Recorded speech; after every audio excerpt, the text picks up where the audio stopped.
Buenos días, vicepresidente. España es hoy uno de los países de Europa con más contagios y el sistema sanitario se está empezando a saturar. Pero no somos uno de los países dentro de Europa que está aplicando las medidas más estrictas, más duras para frenar la pandemia. ¿Cree que hay que endurecer esas medidas o con lo que hay es suficiente? Yo creo que siempre hay que estar preparados para endurecer. Y creo que cada vez que el Gobierno ha aplicado, digamos, medidas duras para contener la pandemia, esas medidas han sido eficaces. La población lo ha entendido y ha comprendido que los momentos en los que hemos sido realmente eficaces para detener y contener la pandemia han sido momentos de una enorme disciplina social. A partir de aquí, plena confianza en las autoridades sanitarias.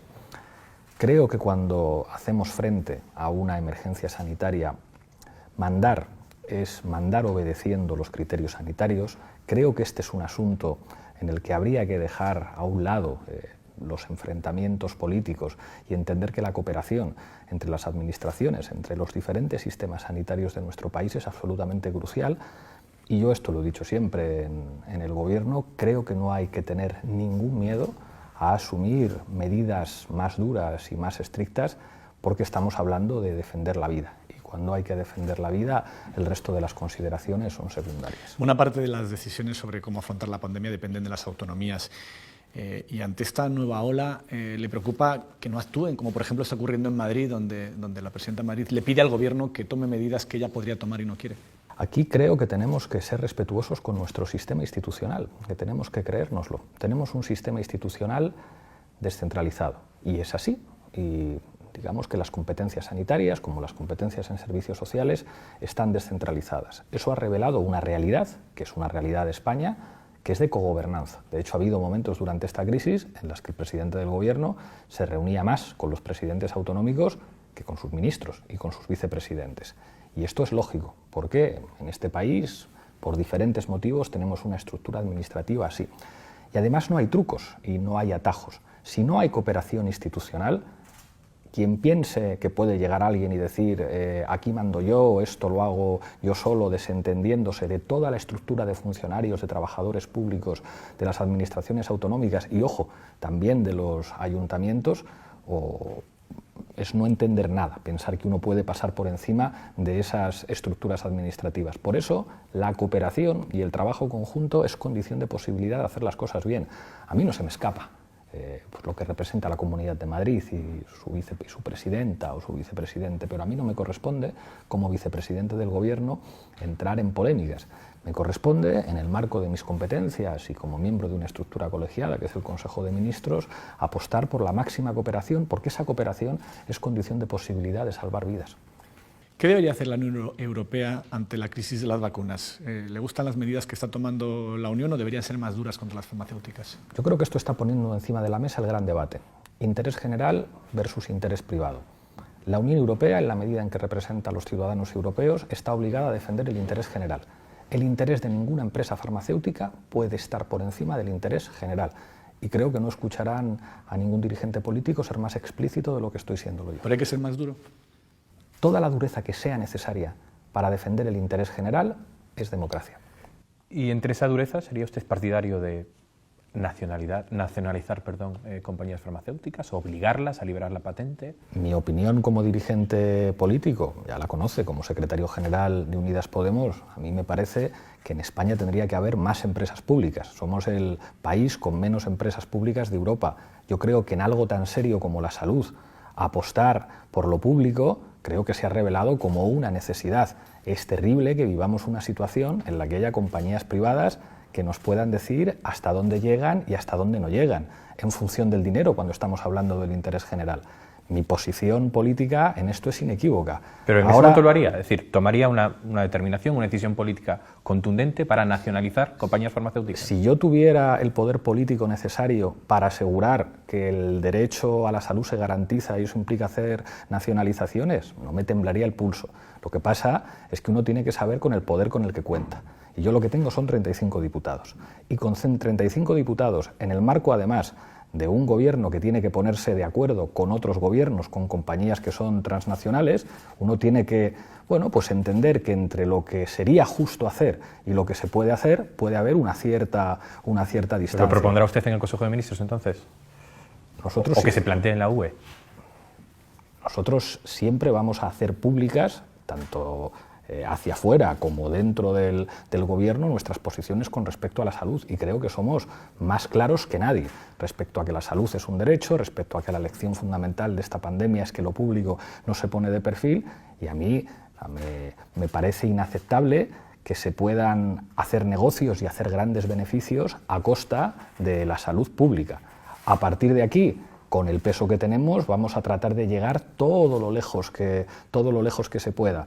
Pero también soy realista. Con 35 diputados yo no puedo prometer todas las cosas que a mí me gustaría cumplir. ¿Qué le preocupa más en estos momentos, las consecuencias sanitarias o las económicas, que ya están ahí y se adivinan peores de la pandemia? Separarlas sería un error metodológico brutal. Esta crisis tiene una dimensión sanitaria y tiene una dimensión socioeconómica. Del mismo modo que los que pretenden separar lo social y lo económico no han entendido nada, pretender separar las dimensiones de esta crisis es no entender lo que esto significa. Cuando nosotros hemos dicho, no nos hablen de economía y de salud, la salud es la condición de posibilidad de cualquier eficiencia económica, y del mismo modo la capacidad de consumo, el respeto de los derechos sociales, el respeto de las condiciones materiales mínimas de la gente es condición de posibilidad de cualquier eficiencia económica. Creo que afrontamos una crisis social y económica seria, y creo que la orientación para afrontarla tiene que seguir dando pasos que nos sigan alejando del paradigma neoliberal de la austeridad y que apuesten por la defensa de lo público y por recordar un principio constitucional que a muchos de los que se dan golpes con la Constitución se les olvida, que es el que establece el artículo 128, que establece el interés general. ¿Cree usted que los ciudadanos entienden que el ministro de Sanidad dimita con el número de positivos por COVID disparados? Es decir, si usted fuese ministro de Sanidad, ¿se plantearía dejar el cargo en estos momentos para presentarse en unas elecciones para otro puesto? En la medida en que soy vicepresidente del Gobierno, le voy a pedir que respete mi silencio sobre este aspecto. Tengo una opinión, pero no la voy a, que calla otorga. No la voy a dar. El Tribunal Supremo ha rechazado su imputación por el llamado caso Dina. ¿Está aliviado? ¿Se ha quitado un peso de encima?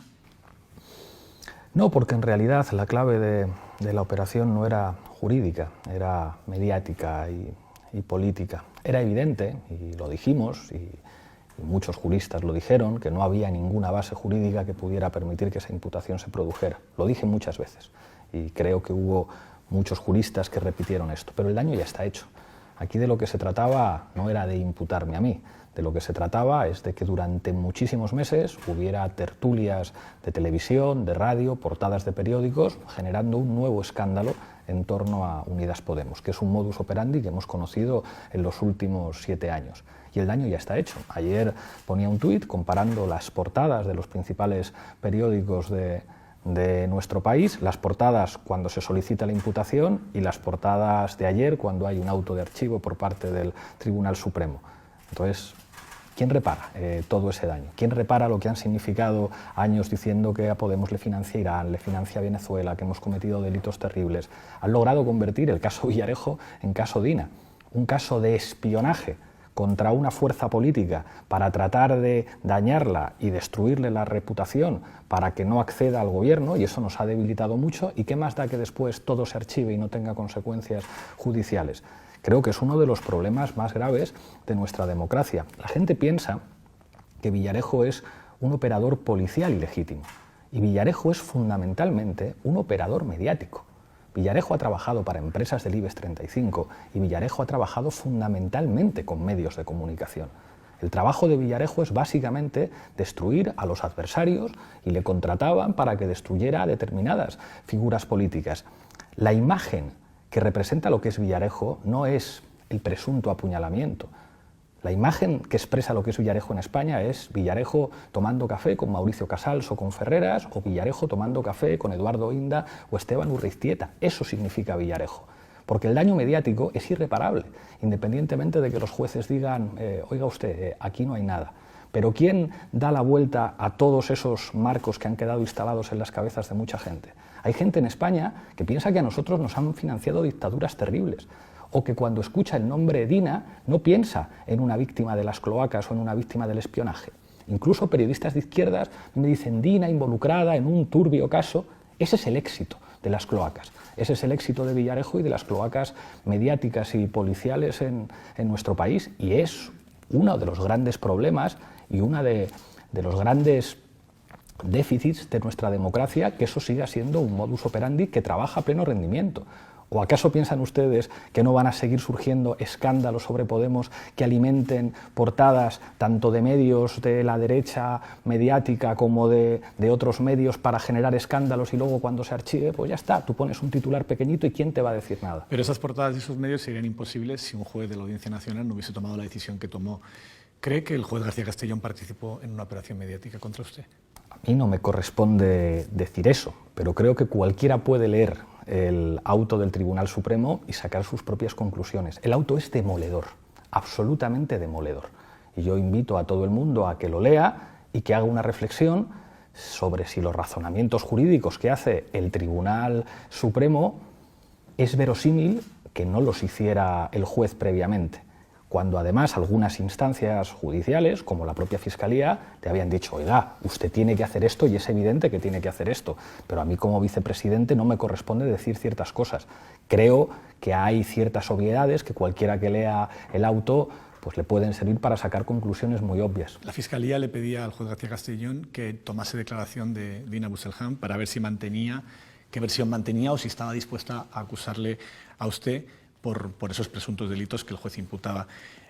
Ahora lo lógico será que el juez vuelva a llamar a declarar o llame a declarar a Dina para preguntarle al respecto. ¿Confía en que su declaración ante el juez zanje del todo esta situación? La declaración de Dina es clarísima en los escritos que ha presentado. Pero ha cambiado varias veces, ha matizado algunas cosas de su versión. Mire usted, aquí hay una serie de cosas muy claras que algunos se han olvidado.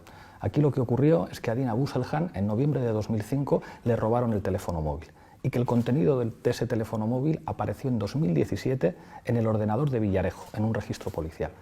Y en ese registro apareció también una nota del señor Villarejo diciendo que iba a tener una reunión con Urreiztieta y con Inda para pasarles las cosas de Podemos, y que contenidos de ese teléfono móvil fueron publicados por Inda en un momento muy delicado en el que podía haber un gobierno de coalición en este país. Esos son hechos indiscutibles, y eso es lo que está detrás de una operación de espionaje para hacer daño a nuestra formación política y evitar que nosotros pudiéramos entrar en el gobierno.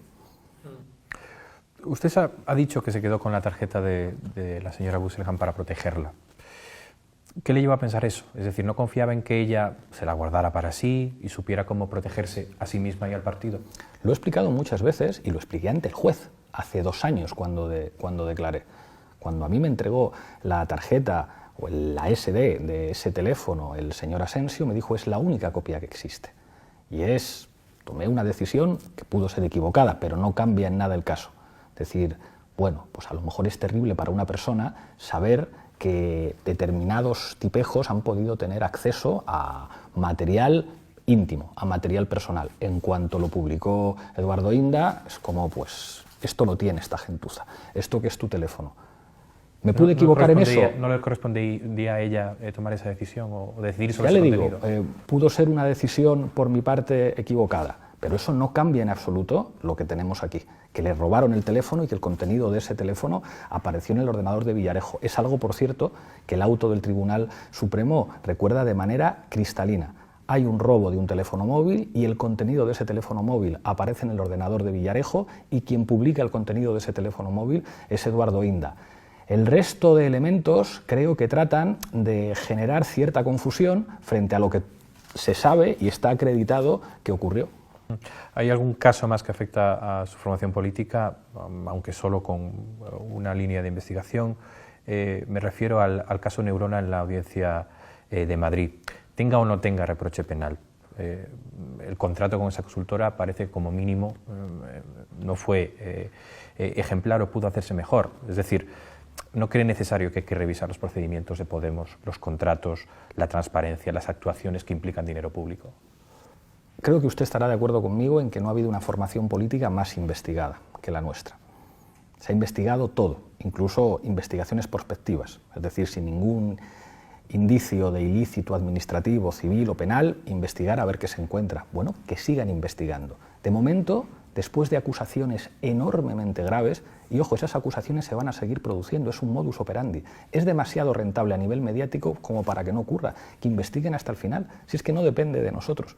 ¿Usted cree que con los adversarios que nosotros tenemos, con las investigaciones a las que estamos sometidos, nosotros podemos hacer media cuenta mal? Nosotros nos podemos jugar lo más mínimo teniendo en cuenta que a nosotros nos van a mirar absolutamente todo como no se lo ha mirado a nadie. Pues en este caso, como en todos, investigarán hasta el final. Y auguro que ocurrirá lo que pasa siempre, que habrá muchísimo debate público, tertulias, televisión y portadas, y al final, cuando no quede nada, eso no será merecedor de ninguna noticia ni de ningún titular. Habla usted de un modus operandi con una pata mediática. Yo le pregunto si hay una pata judicial. Es decir, ¿la justicia forma parte de la oposición a este gobierno? ¿Le preocupan los jueces? Como vicepresidente del gobierno, hay cosas que a mí no me corresponde decir, pero creo que todo el mundo se puede dar cuenta de determinadas cosas y hay hechos evidentes. Todo el mundo recuerda un mensaje de WhatsApp de un dirigente del Partido Popular diciendo vamos a controlar la Sala Segunda del Tribunal Supremo por detrás. Todo el mundo sabe, y esto no es acusar de nada a nadie, esto es decir una realidad, que el presidente del Consejo General del Poder Judicial fue un alto cargo político en un gobierno de Aznar.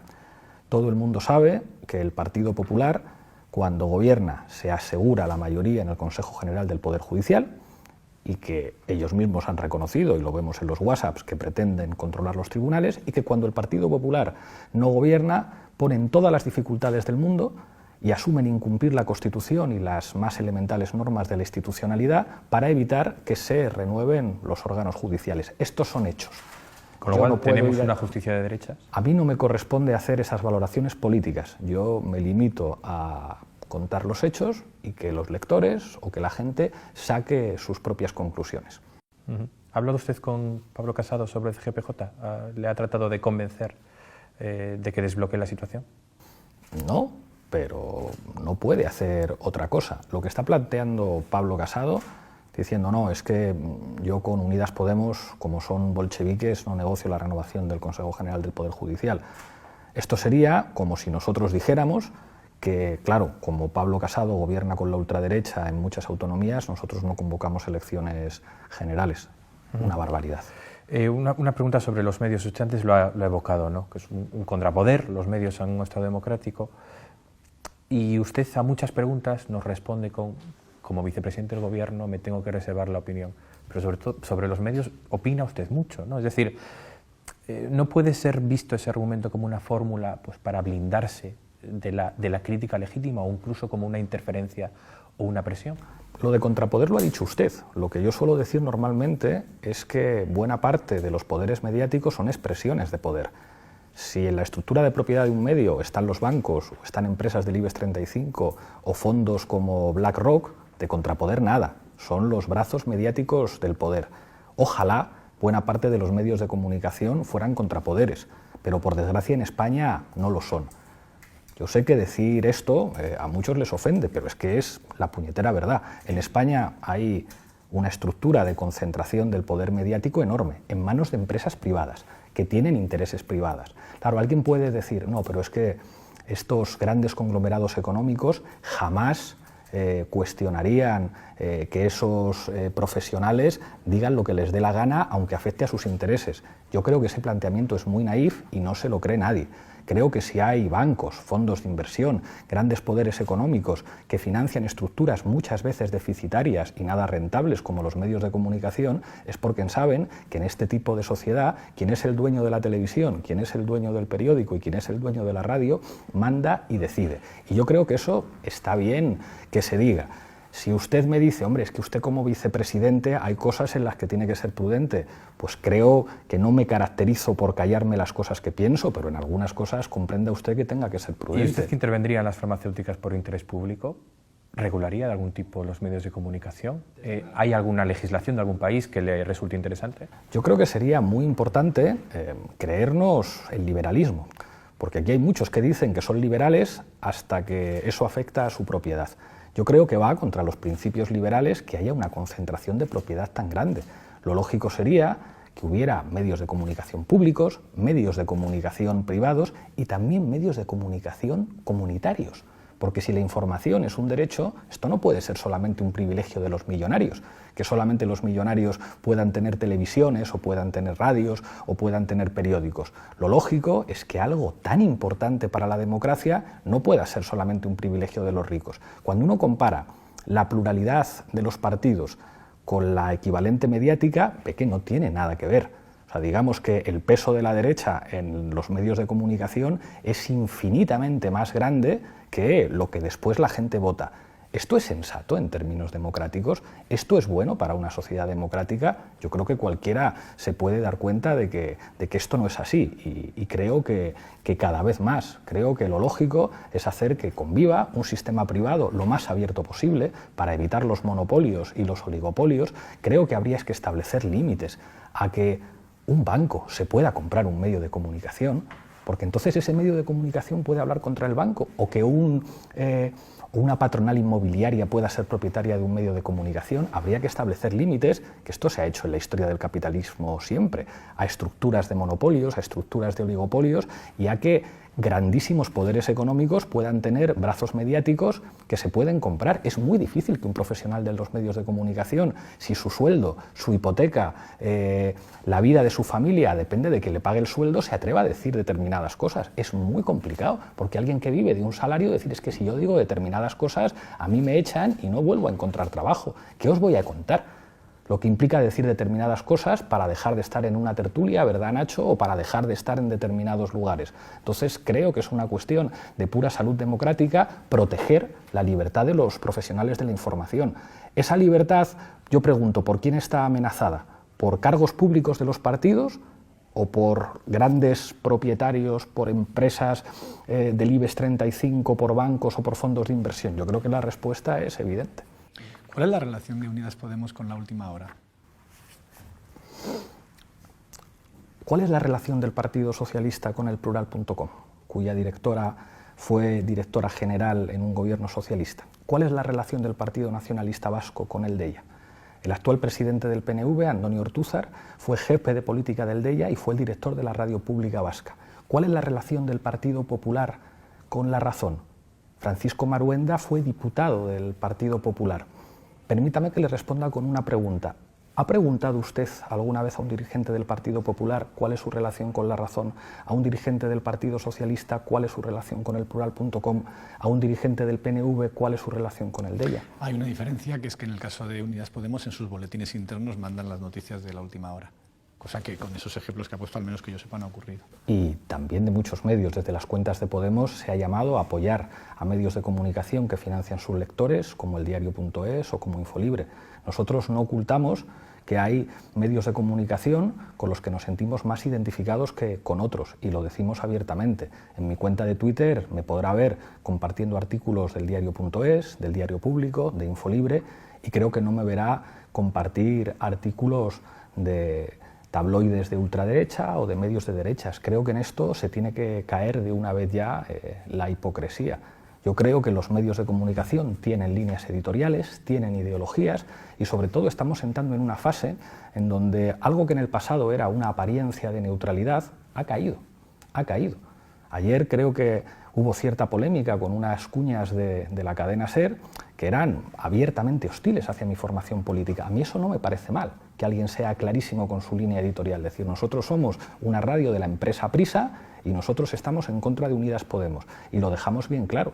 Pero entonces, que nadie sea hipócrita, porque es que si no da la impresión de que en este país el Partido Popular puede tener en el grupo A3 Media a un exdiputado suyo como director del periódico y que vaya a todas las tertulias y que eso sea completamente normal, que una directora general de Zapatero dirija un digital y vaya a todas las tertulias, que el presidente del PNV haya sido jefe de la Radio Pública Vasca y jefe de política de un importante periódico vasco, pero si ayer José Manuel Martín Beden va a una tertulia, se encuentra con que medios de derecha como El Mundo le señalan y le amenazan y dicen, pero este tipo, ¿cómo puede ser que le estén llevando una tertulia de la televisión? Alguien que ha recibido un Premio Nacional de Periodismo, que ha sido corresponsal de Televisión Española en muchísimos países, pero que su pecado es ser comunista, militante del PC, dirigir Mundo Obrero y escribir artículos en La Última Hora. Ya está bien de hipocresía y ya está bien de que los medios de comunicación de derechas señalen y amenacen a periodistas por ser de izquierdas. Ya está bien. Vayamos a las catalanas. Van a ser las terceras elecciones desde que Podemos está en el gobierno. Las dos anteriores, gallegas y vascas, fueron malas para su partido y en esas autonómicas las encuestas pronostican una gran subida para el PSC, pero un resultado más discreto para En Comú Podem. ¿Les va mal electoralmente estar en el gobierno? Yo creo que todo lo contrario y hay muchos elementos que prueban que es así. Para empezar, la belicosidad de nuestros adversarios. Si a nosotros nos estuviera yendo mal yendo en el gobierno, creo que no se hablaría tanto de nosotros ni recibiríamos tantos ataques. Si el hecho de que nosotros estuviéramos en el gobierno nos debilitara, yo creo que no nos atacarían. ¿Para qué vas a atacar a un actor que no influye, a un actor que es débil? Yo creo que estar en el gobierno a nosotros nos ha servido para muchas cosas. Primero, para demostrar que cosas que parecían imposibles ocurren. El ingreso mínimo vital tiene muchas cosas que mejorar, pero ha sido posible cuando nosotros estábamos en el gobierno. La ley de memoria histórica, asumiendo que el gobierno es responsable y el Estado es responsable de las exhumaciones, ha llegado con un gobierno de coalición. La ley de solo sí es sí ha llegado con un gobierno de coalición. Los ERTEs y un Ministerio de Trabajo que está demostrando, lo digo modestamente, pero ser el Ministerio de Trabajo que más ha protegido a los trabajadores y a las empresas de este país nunca, ha llegado con un gobierno de coalición. Y además se han reforzado nuestros perfiles. Lo que representa Yolanda Díaz, lo que representa Irene Montero, Alberto Garzón como ministro o secretarios de Estado como Yone Belarra o como Nacho Álvarez, es consecuencia de una experiencia de gobierno. Y con respecto a las elecciones catalanas, yo sería prudente. La última encuesta del CIS tiene un dato muy importante que es el enorme nivel de indecisos. Y nosotros somos una fuerza política que estamos gobernando en el Estado demostrando que se pueden hacer políticas de izquierdas, que estamos gobernando en Barcelona demostrando que se pueden hacer políticas de izquierdas y que si gobernamos en la Generalitat, y yo creo que vamos a gobernar en la Generalitat, vamos a ser la opción política de los que quieren que haya políticas de izquierdas. En Cataluña los electores progresistas tienen diferentes opciones.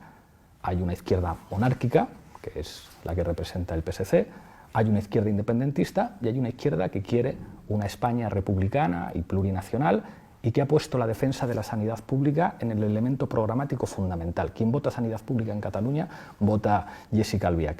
Y los gobiernos de partido único se acabaron. Lo que se juega en las elecciones catalanas no es quién gana, es quién gobierna. Inés Arrimadas ganó las últimas elecciones y no gobernó en Cataluña. Entonces, vamos a esperar, vamos a ver lo que ocurra. Yo estoy seguro de que Jessica Albiach va a formar parte del próximo gobierno de la Generalitat y que vamos a ser una fuerza política que garantice, con el peso que nos den los ciudadanos, que se hacen políticas de izquierdas. Y una última reflexión, que además enlaza con lo que decíamos de los poderes mediáticos. Creo que se ha visto que el candidato Illa tiene un apoyo que incluso ha generado incomodidad entre muchos periodistas, un apoyo descarado por parte de ciertos poderes mediáticos privados. Nunca los poderes mediáticos privados apoyan a alguien que vaya a hacer políticas de izquierda. Y esto en Cataluña lo saben perfectamente. Habla de que cree que Albiach va a formar parte del futuro gobierno de Cataluña. ¿Qué escenario de pactos o de gobierno cree que puede salir de estas elecciones? ¿Cuál cree que son las posibilidades, los escenarios más probables? Decía Enrico Berlinguer que de los pactos se habla después de que se las vote. elecciones. Nosotros además, nosotros en eso creo que somos la fuerza política más clara. Hemos dicho con quién estamos dispuestos a ponernos de acuerdo y con quién no. Con las formaciones políticas de izquierdas. Ha sido clarísima Jessica Albiach. Sobre con quién estará dispuesto a pactar Esquerra Republicana o el PSC, pregúntenselo a ellos. ¿Pero cree que puede haber un cambio al gobierno soberanista que existe hoy en Cataluña? Creo que sí. Creo que sí. Creo que podría haber un entendimiento entre las izquierdas en Cataluña y eso sería algo positivo. ¿Y cree que ella puede ser el candidato más votado, incluso el presidente, como dicen algunas encuestas como el CIS, o lo ve? Hay que esperar, las urnas están abiertas, creo que el número de indecisos no tiene precedentes, todo puede pasar. Yo estoy convencido que la ciudadanía catalana, según avance la campaña, va a ir teniendo claro quiénes son los que con hechos hacen políticas de izquierdas cuando gobiernan y quiénes no tanto. ¿Existe Podemos fuera del gobierno? Cuando ustedes entraron al gobierno dijeron mantendremos un pie en la calle, queremos estar en la calle y también en las instituciones. Parece que han, no sé si ha dejado la calle, pero tienen menos impacto, tienen menos presencia en la calle que en lo institucional. Se nos acusa de lo contrario. Yo cada día me encuentro con acusaciones que dicen es que ustedes quieren ser gobierno y oposición, simplemente porque decimos la verdad.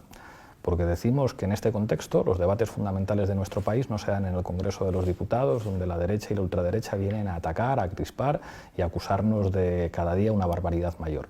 Y que donde se producen los debates reales es dentro del gobierno. El debate sobre si hay que recortar o no las pensiones, el debate sobre si hay que regular o no el mercado del alquiler, el debate sobre si hay que extender el alcance del ingreso mínimo vital, esos debates se están dando en el gobierno y esos debates están absolutamente condicionados por la acción de movimientos sociales y eso yo creo que es magnífico en términos democráticos.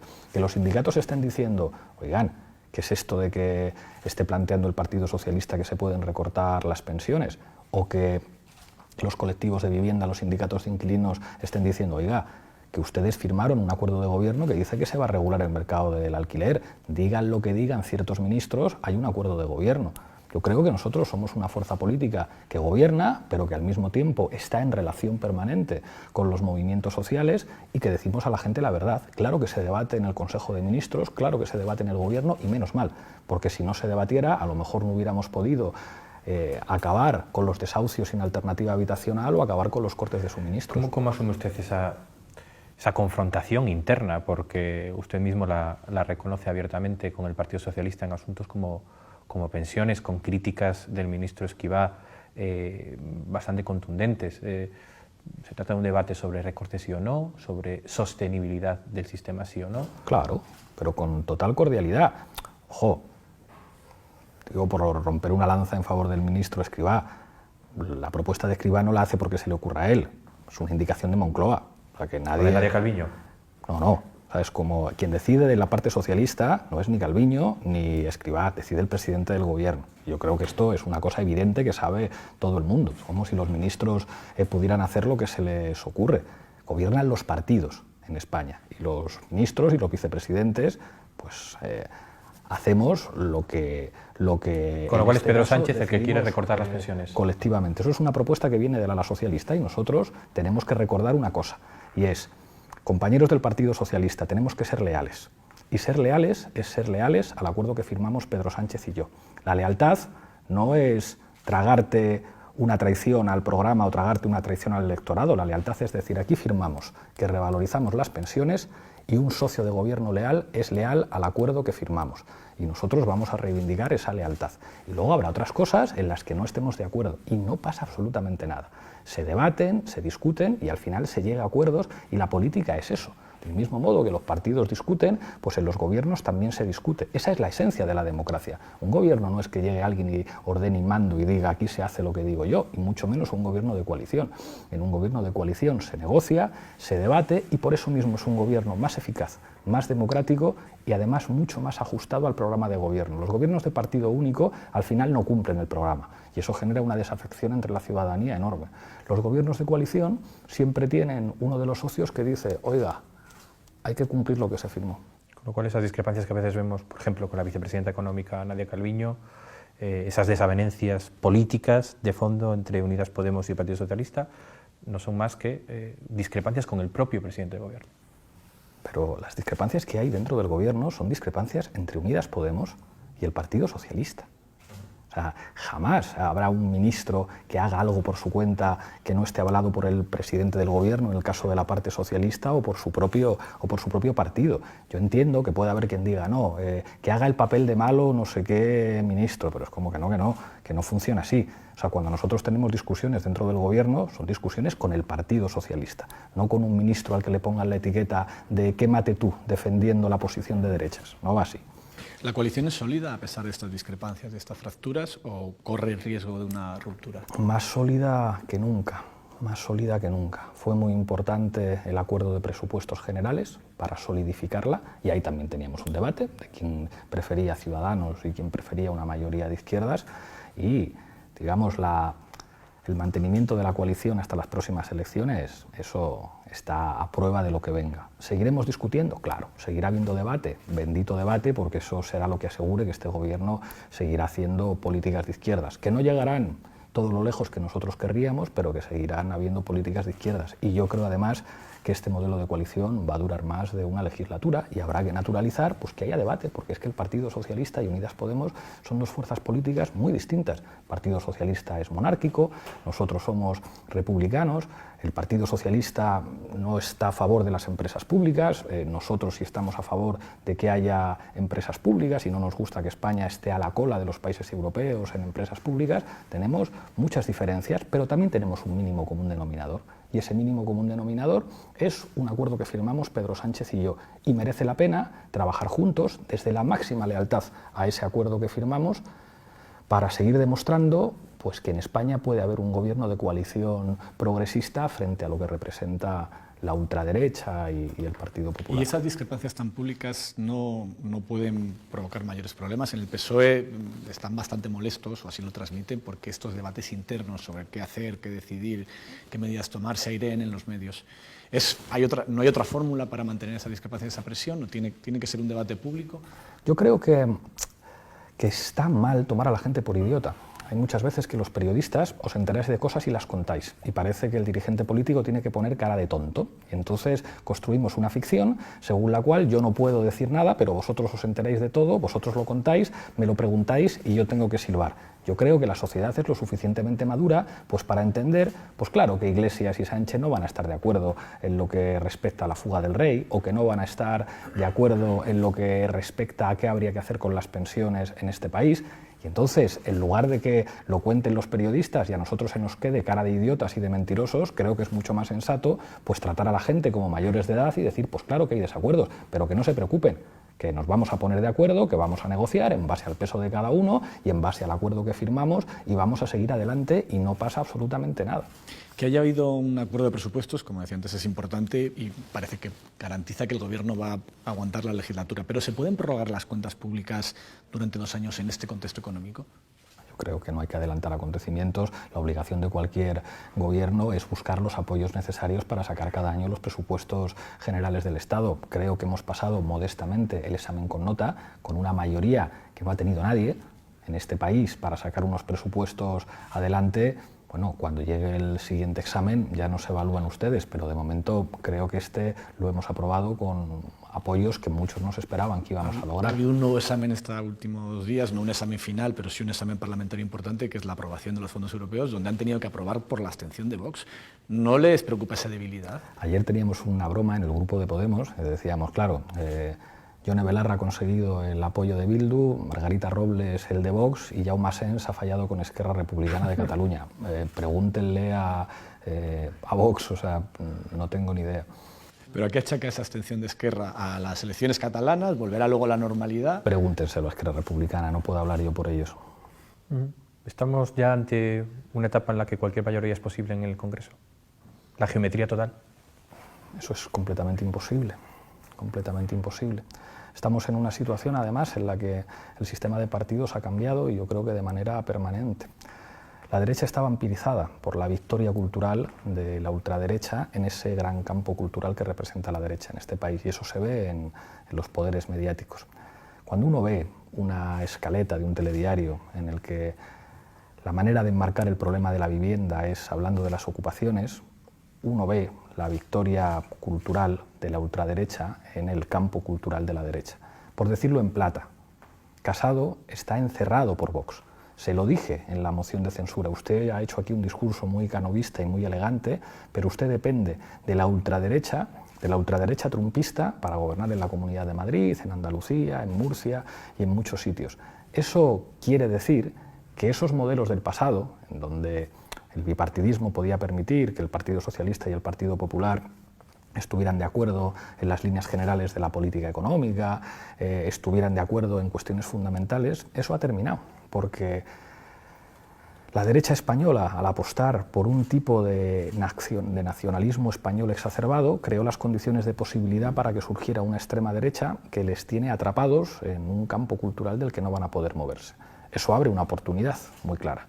una oportunidad para que una fuerza política como la nuestra, con ideas como las nuestras, que fuimos víctima de una cláusula de exclusión que decía gente como vosotros no puede estar en el Consejo de Ministros, hayamos entrado, no porque fuéramos la primera opción del Partido Socialista, sino porque no les quedó más remedio. Y al mismo tiempo una oportunidad para incorporar a tareas históricas a sectores políticos del País Vasco, de Cataluña, pero también de otras periferias de nuestro Estado que fueron históricamente excluidos de determinadas decisiones. Eso, a mi juicio, presenta la oportunidad de construir una España que se parezca mucho más a España. Porque aunque algunos digan que España es Madrid, es como, mire usted, no, España no es Madrid. España es una cosa diferente a como entiende la derecha que tendría que ser España. La España que representa la mayoría de los presupuestos es mayoritaria frente a la España que representa la derecha. Y eso yo creo que nos obliga a seguir trabajando con muchas dificultades, porque somos proyectos políticos muy diferentes, construyendo una España más plural, más amable. Antes estábamos hablando de los diferentes idiomas del Estado. Una España que habla en castellano, pero que también habla en catalán, que también habla en galego, que también habla en euskera. Una España en la que la gente se emociona con diferentes símbolos. Una España más tolerante.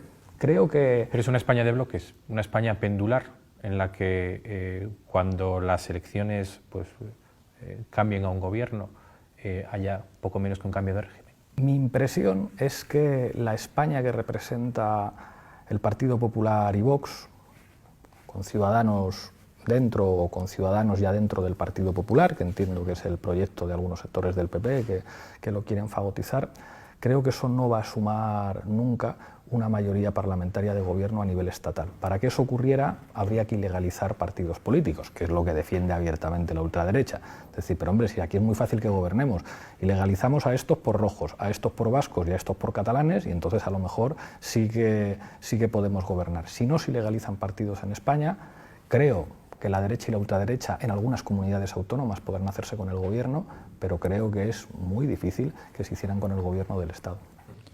¿Cuándo van a registrar la proposición de ley de la corona anunciada por Jaume Asens el día de Nochebuena?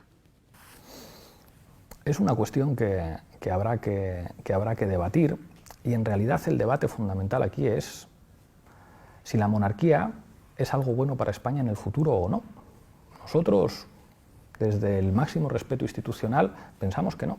Pensamos que en España sería bueno hacer una república, que una república además sería mucho más atractiva para sectores diversos que forman nuestro país, que sería mucho más democrático que al jefe o a la jefa del Estado se le eligiera democráticamente, acabar con una estructura de privilegios, acabar con una, digamos, idea de las instituciones heredadas de épocas que yo creo que no son de las que más orgullosos nos tenemos que sentir. Y eso es un debate de país, y eso es un debate en el que vamos a tener que estar con otras formaciones políticas, y nosotros somos republicanos y lo vamos a defender, y por supuesto vamos a defender la transparencia en las instituciones actualmente existentes, vamos a defender que se terminen privilegios que la gente no entiende, y vamos a defender poner fin a situaciones mucho más raras que la votación de ayer, que es ver al Partido Socialista votando con Vox, con Ciudadanos y con el Partido Popular, que no se investigue a Juan Carlos I, a pesar de que los letrados del Congreso habían dicho que eso era perfectamente pertinente. ¿Cree que en el futuro España será una república? Sí. ¿En qué plazo? No soy futurólogo, yo creo que nadie puede poner plazos a lo que va a ocurrir en el futuro, pero le hago una reflexión. A mí me dijeron muchas veces que era imposible que nosotros llegáramos al gobierno, y me lo dijo gente muy inteligente, con mucha experiencia, con mucha formación, y habiéndonos dejado muchas plumas, muy golpeados, habiendo cometido errores también, nosotros estamos dentro del gobierno cambiando algunas cosas que parecían imposibles de cambiar, en un contexto que es probablemente el más difícil que haya tenido que afrontar un gobierno en España desde la guerra, que es una pandemia mundial de enormes consecuencias. Y ahora hay algunos que dicen que la república es imposible. Bueno, pues ya hemos visto en estos años que había cosas que parecían imposibles porque no se empujaban. Y cuando se empujan, las cosas llegan de manera pacífica, de manera democrática, porque yo tengo la sensación de que cada vez hay más ciudadanos en nuestro país, y no necesariamente todos de izquierdas, que dicen, hombre, sería mucho más sensato que en España hubiera una república que se asociase pues a la defensa de lo público, a la dignidad pública de las instituciones, a la defensa de la sanidad, a la defensa de la fraternidad, a la defensa de la diversidad. Yo creo que eso ya va siendo mayoritario, y cuando una idea crece a nivel social, su traducción institucional puede tardar más o menos, pero termina llegando.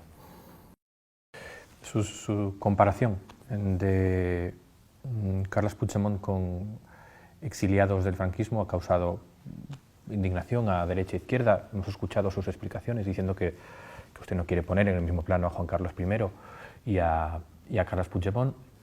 Permítame hacerle la pregunta de nuevo. Es decir, ¿a Puigdemont lo considera realmente un exiliado, como se exiliaron muchos republicanos durante la dictadura del franquismo, por ejemplo? ¿Los puede comparar? ¿Usted respondería hoy, lo digo claramente, creo que sí? Creo que ayer fui muy claro. Si lo que se pretende es que lo que se pretendía inicialmente es como, bueno, pero entonces Puigdemont y Junqueras y todos estos, igual que Juan Carlos I, ¿no? Prófugos de la justicia y no sé qué, es como, pues, mire usted, yo ahí no entro. Entiendo que haya un coro mediático que me dice, si dices esto te vamos a aplaudir. Es como que no lo voy a decir para que me aplauda la SER o para que me aplauda la Sexta.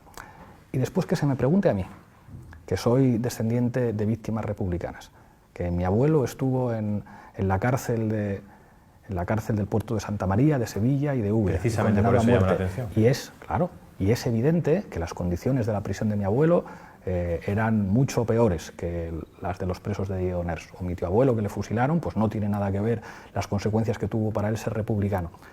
Pero claro, es que si me preguntan si Alfonso XIII fue un exiliado, pues, oiga usted, ¿qué quiere que le diga? Sí, Alfonso XIII fue un exiliado. Pero lo que hay aquí, perdone que sea tan crudo, creo que es una voluntad de humillación, de humillación del rival político. En un país en el que parece que algunos quieren que asumamos la respetabilidad de figuras como Abascal, como Arrimadas o como Casado, yo tengo que desvalorizar, decir que son unos mierdas el señor Junqueras, los Jordis o Carles Puigdemont, porque sus condiciones históricas no tengan nada que ver con las condiciones históricas que vivió mi tíabuelo o que vivió mi abuelo. Y entiendo lo que significa eso. Es como, o lo dices como nosotros te lo estamos diciendo, o dices que no, o si no, va a haber incluso medios... Claro, pero es como... Entonces, ¿Alfonso XIII es un exiliado o no? ¿Usted qué diría? Me podrá decir, hombre, yo no contesto preguntas, yo soy el periodista. Por supuesto. Es verdad, pero creo que tendrían ustedes, que son personas inteligentes, muy difícil negar que Alfonso XIII fuera un exiliado. Y creo que sería impresentable que alguien dijera que sinvergüenzas Escolar y Basteiro que se ponen a comparar a Alfonso XIII con los exiliados republicanos. El otro día puse en mi cuenta de Facebook un cuento de Max Schaub, narrado por el propio Max Schaub. Max Schaub, un exiliado. El cuento cuenta una historia, la historia de un camarero mexicano, un mesero. Este camarero mexicano atiende a un grupo de exiliados republicanos y está harto de ellos, porque hablan muy alto, porque están siempre con sus luchas internas y con su no sé qué, con que Franco es un cabrón, con qué tal, y acaba tan desesperado, porque no les aguanta, que él mismo se va a España a matar a Franco para que se vayan los exiliados republicanos de una vez y le dejen vivir. Vuelve a España, consigue matar a Franco, se toma unas vacaciones y vuelve feliz a trabajar a su restaurante diciendo me he librado de estos españoles. Y resulta que cuando llega allí empieza a escuchar voces con acento español y empieza a escuchar a exiliados falangistas que están allí otra vez hablando alto, discutiendo y de sus luchas internas. Y esto lo escribió Max Schaub, un exiliado republicano. Yo creo que ya está bien de hipocresía, ya está bien de pretender hacernos algunos comulgar con ruedas de molinos diciéndonos que tenemos que criminalizar a los independentistas. El señor Puigdemont es mi adversario político, pero no le voy a criminalizar. Entiendo que lo que hizo no puede ser indiferente al derecho, pero entiendo al mismo tiempo que lo que están diciendo las instituciones y los tribunales europeos pues no es lo más favorable a los intereses de nuestra propia democracia. Pero ya le digo, tienen ustedes muchos políticos que pueden decir que Cataluña les queda lejos o que son capaces de decir cualquier cosa para que la SER y la Sexta les aplaudan. Eso ya saben que conmigo no. Estamos concluyendo la entrevista, pero queríamos tratar un asunto más, un par de asuntos más con usted. Las residencias y en relación a las muertes con las residencias. Amnistía Internacional difundió en diciembre un informe muy duro diciendo que se habían violado derechos humanos fundamentales durante la primera ola. En las residencias de Madrid y Cataluña se refería. pedía a la Amnistía una investigación sobre lo ocurrido. ¿Es usted partidario de una investigación independiente? ¿La va a poner en marcha desde el Gobierno? Es más, incluso la hemos propuesto en muchos parlamentos autonómicos y el Partido Popular y Ciudadanos se niegan a que se investigue lo que ocurrió en las residencias. Es gravísimo. En el caso de la Comunidad de Madrid vimos además que aparecieron publicados, alguno en su periódico, esos correos electrónicos del Gobierno de la Comunidad de Madrid dando la orden de prohibir los traslados de internos de las residencias a los hospitales, al tiempo que la presidenta de la Comunidad de Madrid lo negaba. Creo que es gravísimo lo que ha ocurrido. Creo que pone encima de la mesa un debate que creo que Infolibre ha sido uno de los pocos medios que lo ha tratado en toda su crudeza, de lo que representa la privatización del sistema de cuidados y el propio sistema residencial y las vinculaciones con estructuras corruptas del sistema residencial, y creo que es algo que nuestro país tiene que cambiar. Y nosotros lo hemos dicho claramente al apostar en el marco, además de los fondos europeos, por una economía de los cuidados que pueda redefinir el cuidado de los dependientes, el cuidado de los ancianos, para ajustarlo a criterios democráticos. Habla usted de Madrid, ¿no debería actuar la Fiscalía de oficio tras conocer ese tipo de órdenes, que había personas a las que no se le derivaba a hospitales no por su capacidad para sobrevivir, sino por un grado de dependencia, por ejemplo? No me corresponde a mí responder a esa pregunta. 3 o 4 preguntas, si usted quiere, de sí o no, muy rápidas, y acabamos. ¿Manda Iván Redondo tanto como parece? Sí. ¿Tenemos un ejército plenamente comprometido con la Constitución?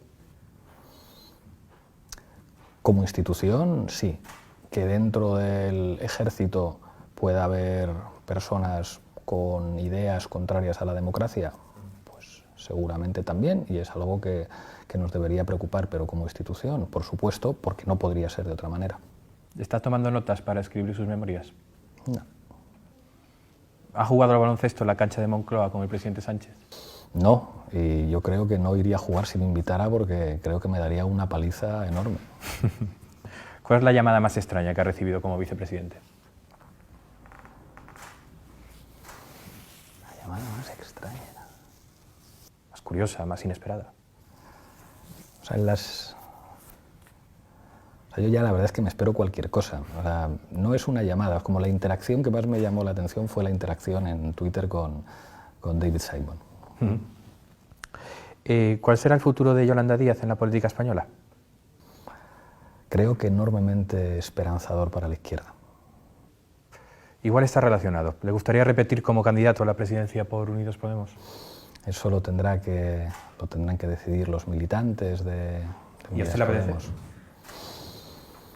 Hay cosas sobre las que un político tiene que posicionarse en el momento en el que les toca posicionarse. A mí ahora me toca ser vicepresidente del Gobierno. Lo que ocurra en el futuro ya veremos lo que opinan los militantes, los inscritos. Cada uno tendremos que estar, pienso, en cada momento en el lugar donde seamos más útiles y donde nos corresponda. Pues lo dejamos ahí. Muchas gracias por atender al Diario.es y Infolibre.